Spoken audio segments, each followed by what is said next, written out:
Hai, selamat datang di Dialog Bangsa, talk show yang ngebahas tentang isu sosial dan politik dengan cara yang santai, ringan, tapi juga bermakna. Nah, bersama saya, Rasyad, yang akan mengupas hal-hal menarik yang dekat dengan kehidupan mahasiswa, khususnya di area politik. Hari ini kita akan ngobrol tentang bagaimana mahasiswa bisa berperan di dunia sosial dan politik tanpa kehilangan jiwa mereka. Sudah hadir di sini bersama narasumber yang menurut saya sangat luar biasa, sekaligus mahasiswa dan juga aktivis politik dari partai yang memiliki pengalaman panjang dalam dunia aktivisme politik dan pastinya punya banyak insight yang keren yang bisa dibagikan di acara kita. Dan mari kita sambut Ya, Pak Sultan. terima kasih sebelumnya udah diundang di acara ini. Semoga hasil yang disampaikan nanti bermanfaat buat teman-teman sekalian. Oke, sebelumnya apa kabar nih dari Kak Faiz Sultan? Baik, baik, baik. Baik, boleh diceritain dulu nggak sih Faiz Sultan tuh siapa, bergerak di bidang apa, dan juga apakah seorang mahasiswa atau bagaimana, atau emang pure aktivis politik bagaimana? Jadi sekarang ini kesibukannya sih lagi kuliah aja, kebetulan lagi semester 7. Terus juga ya lagi aktif di partai aja sih. Kebetulan kita juga sekarang masuk struktural, ya adalah pokoknya di posisi salah satu posisi. Ya paling kesibukannya selain magang, selain kampus ya itu aja sih paling Oke, sekalian. begitu. Jadi sebagai mahasiswa dan juga aktivis politik, apa sih sebelumnya yang bisa menginspirasi kakak Faiz Sultan untuk terjun ke dunia politik? Kalau kita bicara politik ya, sebetulnya kita itu di Gerindra itu lebih kuatnya itu sebenarnya di pejuang politik, bukan di aktivis politik. Kenapa? Karena kita dididik sama ketua Hmm. umum sekaligus ketua dewan pembina kita itu sebagai pejuang politik, kita ditempa sebagai pejuang politik. Ya kita memang apa ya? Politik itu sebetulnya hidup dalam segala aspek. Jadi politik itu selalu hidup di masyarakat.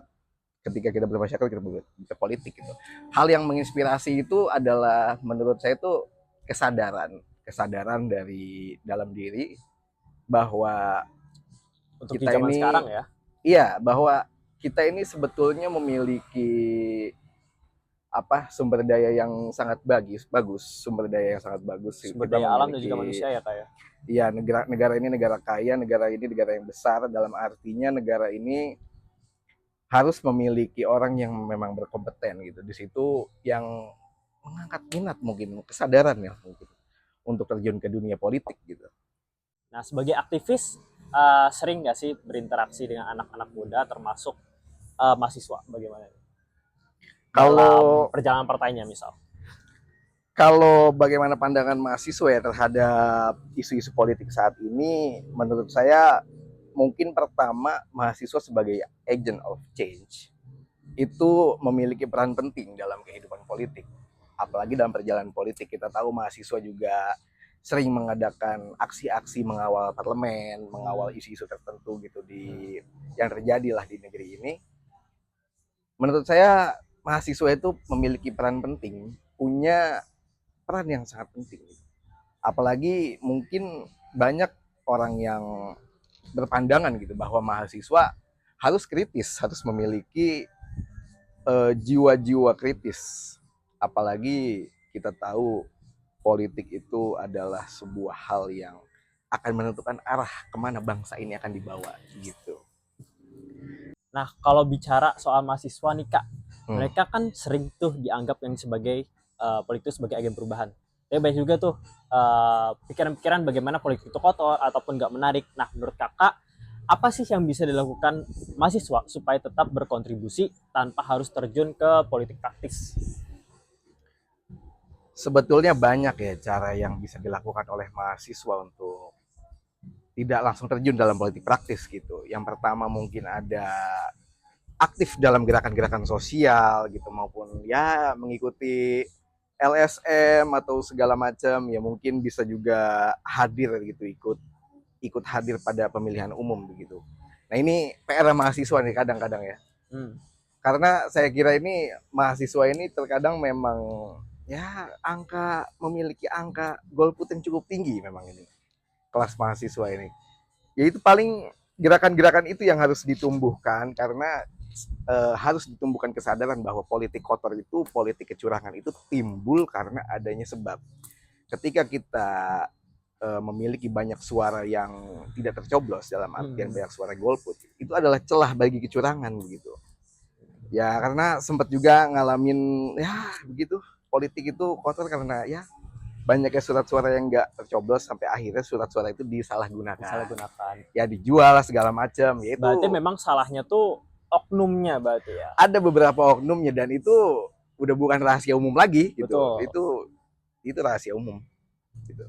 Itu udah ya terang-terangan. Terang-terangan adanya. Tapi bagaimana sih kakak menanggapi hal tersebut nih, sebagai tentunya kan kakak masuk ke dalam politik nih, bagaimana sih kakak memandang itu sebagai hal yang buruk atau bagaimana? Kalau dibilang hal buruk, tentu hal buruk karena ketika pemilihan umum tidak tersaji secara bersih, secara jurdil, secara itu aspirasi masyarakat juga ya. Iya, di situ akan mencetak pemimpin-pemimpin. Bagaimana pemimpin-pemimpin itu akan dicetak gitu.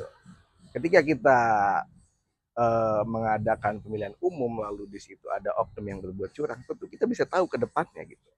Oknum-oknum ini akan memimpin negeri ini apakah bisa dipercaya ke depannya akan menjadi lebih baik gitu.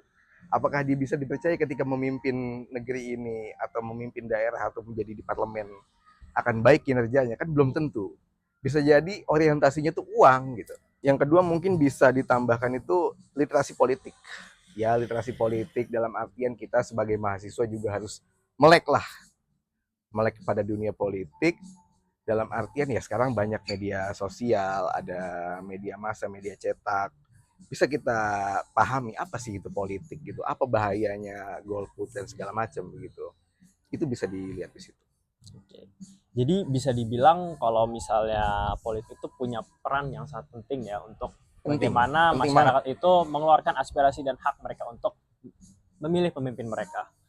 Jadi bisa dibilang meskipun mereka yang nggak bergabung dengan politik, kakak sendiri melihat apakah ada isu-isu yang paling relevan untuk mahasiswa saat ini di dunia politik? Isu-isu yang paling relevan saat ini ya kita mahasiswa sebagai civitas akademik. Pasti isu yang paling relevan itu pendidikan terutama. Betul. Pendidikan, kita juga harus memahami gitu bagaimana sistem pendidikan akan berjalan, bagaimana kebijakan-kebijakan yang dibuat untuk keperluan pendidikan nantinya gitu. Lalu saya kira yang menjadi isu penting juga adalah korupsi. Betul. Karena kita tahu korupsi ini merugikan negara juga, sering merugikan negara juga. Kita sudah sebagai rakyat juga merasa dirampok lah, hak kita dirampok juga. Ya ketika korupsi itu terjadi maka disitulah pemimpin sudah tidak bisa dipercaya, dalam artian pemimpin itu tidak bisa menjalankan amanah yang diberikan oleh rakyat gitu. Lalu isu-isu yang bisa diikuti oleh mahasiswa berikutnya itu adalah lapangan kerja. Nah ini yang paling penting. Oke. Menurut saya lapangan kerja itu menjadi penting. Kenapa? Karena kita ini sebagai mahasiswa tentu nantinya akan terjun ke dunia kerja. Pasti dong. Pasti. Nah itu saya kira hal yang menjadi sangat penting itu adalah dunia kerja, lapangan kerja. Bagaimanapun ya kita pasti akan terjun ke dunia kerja begitu. Ya paling itu aja dari saya. Jadinya pastinya mahasiswa juga punya kekuatan yang besar ya untuk memengaruhi yang namanya perubahan, baik lewat aksi nyata ataupun hanya di media sosial. Nah, menurut kakak nih, bagaimana sih mahasiswa seperti kakak bisa memanfaatkan media sosial secara efektif untuk menyuarakan aspirasi mereka terkait hal-hal politik yang relevan di media sosial? Betul. Kalau dalam konteks media sosial, mungkin media sosial itu kan cakupannya luas. Betul. Di situ kita bisa memperluas relasi, kita bisa memperluas jangkauan, ada yang namanya komunikasi. Di situ juga kita bisa melihat informasi-informasi tentang perkembangan dunia politik di negara ini gitu. Bagi saya mungkin media sosial ini menjadi sangat penting karena media sosial ini juga terkadang banyak disalahgunakan lah oleh beberapa, ya kita tahu lah sekarang ada namanya buzzer politik dan segala macam gitu.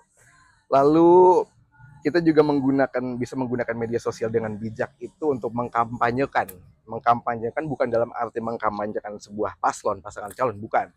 Artinya kita mengkampanyekan itu adalah kita merangkul, menghindari yang namanya money politik, black campaign, bisa juga black campaign, kampanye hitam, ya bisa dihindari, bisa ajakan untuk menghindari money politik, bisa menghindari black campaign, juga bisa juga untuk mengajak lah, ayo kita sama-sama memilih seseorang yang mungkin kita kompeten.